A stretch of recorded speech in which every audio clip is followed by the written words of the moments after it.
Coup de théâtre à Paris, Sébastien Lecornu a remis sa démission au président de la République ce lundi, quelques heures seulement après avoir présenté son nouveau gouvernement. Dans un court discours depuis Matignon, il a invoqué l'impossibilité de bâtir une majorité et le blocage politique. On revient sur cette annonce et son allocution. Mesdames et messieurs, bonjour à toutes et à tous. Je suis heureux, par l'intermédiaire de la presse, de m'adresser une nouvelle fois aux Françaises et aux Français avec quelques mots spontanés au moment où j'ai remis la démission du gouvernement. Être Premier ministre est une tâche difficile, sans doute encore un peu plus difficile en ce moment, mais on ne peut pas être Premier ministre lorsque les conditions ne sont pas remplies. Depuis 3 semaines, pourtant, j'ai tenté de bâtir les conditions pour lesquelles nous pourrions faire adopter un budget pour la France, pour l'État, mais aussi pour la sécurité sociale et répondre à quelques urgences importantes qui ne peuvent pas attendre 2027, l'élection présidentielle. Je ne peux pas toutes les citer, mais on le sait, sécurité du quotidien, les questions liées au pouvoir d'achat et au travail, la Nouvelle-Calédonie, les armées, dans un contexte international difficile, et tant d'autres sujets. Depuis 3 semaines, ma parole a été rare, et j'ai tenté de construire un cheminement avec les partenaires sociaux, forces patronales, forces représentant les syndicats salariés, notamment sur des sujets qui avaient pu faire l'objet de blocages depuis maintenant de nombreuses semaines, voire pour certains sujets, je pense au travail, aux retraités, pardonnez-moi, à la pénibilité, aux femmes, aux carrières longues, des sujets qui sont parfois bloqués depuis plus de 20 ans et sur lesquels nous étions en train d'avancer sur des solutions concrètes, sur l'assurance chômage, sur le financement de notre sécurité sociale et permettre au fond des 2 manifestations qui s'étaient tenues dans le pays tout au long de ce mois de septembre, d'être capables de refaire vivre le paritarisme et la démocratie sociale. Ce temps, je l'ai aussi consacré avec les formations politiques du socle commun pour bâtir une feuille de route, mais aussi évidemment de l'opposition, puisque c'est elle qui décide en grande partie du sort et de l'avenir non seulement du gouvernement, mais aussi du pays à travers l'adoption ou non d'un budget. Ces consultations officielles, parfois plus discrètes, nous ont permis d'avancer sur un certain nombre de sujets. Je l'avais dit vendredi matin, dans le secret du bureau, les langues se délient et les lignes rouges deviennent oranges et parfois vertes, avec parfois évidemment quelques lignes qui bougent sur l'assurance chômage, sur la question de la justice fiscale ou encore sur la question des retraites. Avec néanmoins toujours ce sentiment que la ligne se recule à chaque fois que nous avancions, mais de cela aussi j'y reviendrai dans un instant. Et puis j'en suis arrivé à la conclusion vendredi dernier qu'au fond, le Parlement devait toujours avoir le dernier mot, que l'article 49 alinéa 3 de la Constitution était un moyen de contraindre sa majorité, dans l'esprit du constituant, notamment de Michel Debré et du général de Gaulle, et que cela ne servait à rien de donner l'impression que les débats n'iraient pas jusqu'au bout.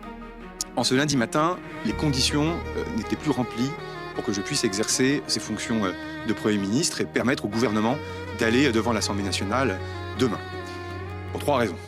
La première, c'est que précisément ces formations politiques ont fait mine parfois de ne pas voir le changement, la rupture profonde que représentait le fait de ne pas se servir de l'article 49 alinéa 3 de la Constitution. C'est-à-dire qu'au fond, il n'y avait plus de prétexte pour une censure préalable. En tout cas, il n'y avait plus de prétexte pour faire que les parlementaires refusent de faire leur métier de parlementaire, c'est-à-dire de discuter la loi, de l'amender, et le cas échéant, de voter ou non un texte. Et cette rupture, je le dis, elle a été soulignée par un certain nombre d'observateurs, d'acteurs de la vie politique, certains opposants d'ailleurs qui le demandaient historiquement, mais elle n'a pas permis ce choc de se dire on peut faire différemment et on peut construire les choses différemment.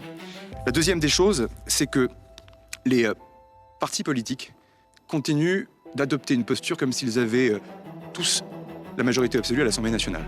Et au fond, je me suis retrouvé dans une situation dans laquelle j'étais prêt à des compromis, mais chaque parti politique veut que l'autre parti politique adopte l'intégralité de son programme.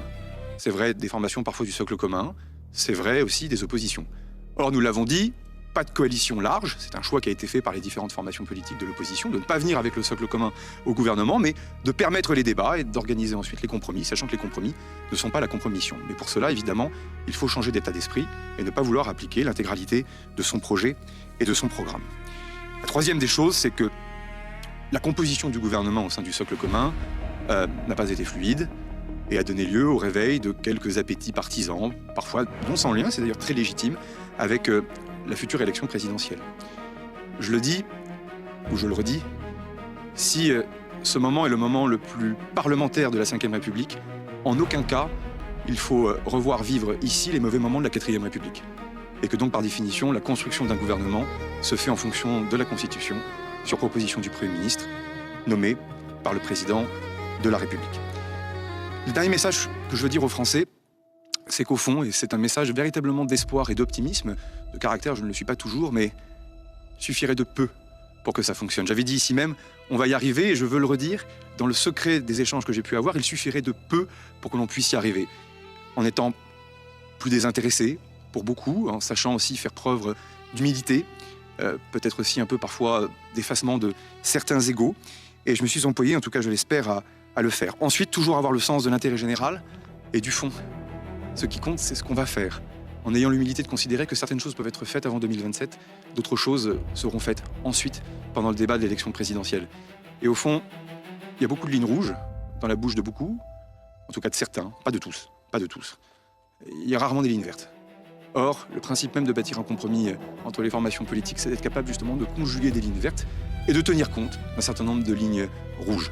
Mais on ne peut pas être dans les deux extrêmes, et certaines formations politiques de l'opposition l'ont compris, et je tiens à les remercier. Désormais, il faut que l'on puisse avancer, en tout cas que celles et ceux qui veulent trouver un chemin pour le pays puissent avancer. Et le dernier point, et je le dis avec respect, moi qui suis un militant qui, au fond, est gravi les marches de la méritocratie républicaine grâce à l'élection comme maire, comme président de département, comme sénateur. Je suis un militant et j'ai du respect pour celles et ceux qui s'engagent, mais il faut toujours préférer son pays à son parti. Et il faut savoir écouter ses militants, mais toujours penser aux Françaises et aux Français. Merci à toutes et à tous. Je vous remercie. Sébastien Lecornu a annoncé sa démission de Matignon le 6 octobre 2025, un départ aussi soudain qu'historique puisqu'il devient l'un des premiers ministres les plus éphémères de la Ve République. Dans son discours de départ, il a dénoncé l'absence de compromis et les appétits partisans qui, selon lui, empêchent la formation d'une majorité stable. Sa courte expérience a été également marquée par la polémique sur la composition de son gouvernement qui a suscité un tollé dès sa mise en place. Dans l'immédiat, la gauche et l'extrême droite ont saisi l'occasion pour réclamer une dissolution ou de nouvelles négociations, tandis que l'Élysée a accepté sa démission. La nouvelle a aussitôt pesé sur les marchés financiers, renforçant l'incertitude politique, notamment autour du budget et des réformes à venir. Cette crise illustre la profonde fragmentation parlementaire. Gouverner sans compromis apparaît de plus en plus illusoire, et les grands projets risquent de rester bloqués. L'impact économique est déjà visible avec une baisse du CAC 40 et une hausse des taux, ce qui complique la confiance des investisseurs et la trajectoire budgétaire française. Pour Emmanuel Macron, la pression est désormais maximale. Il lui faut trancher entre la nomination d'un Premier ministre, capable de rassembler autour d'une coalition élargie, ou la dissolution de l'Assemblée nationale, au risque de perdre le contrôle lors d'élections anticipées. Dans ce climat, l'opposition trouve un terrain fertile pour renforcer sa position et accentuer la pression sur l'exécutif. Les prochaines heures seront cruciales. Le communiqué officiel de l'Élysée, les réactions des groupes parlementaires et celles des marchés financiers détermineront la suite des événements. Et vous, que pensez-vous de cette nouvelle crise gouvernementale ? Le président doit-il nommer un nouveau Premier ministre capable de rassembler ou préféreriez-vous des élections anticipées ? Dites-le en commentaire, abonnez-vous pour nos mises à jour en temps réel, pour analyses et sources exclusives.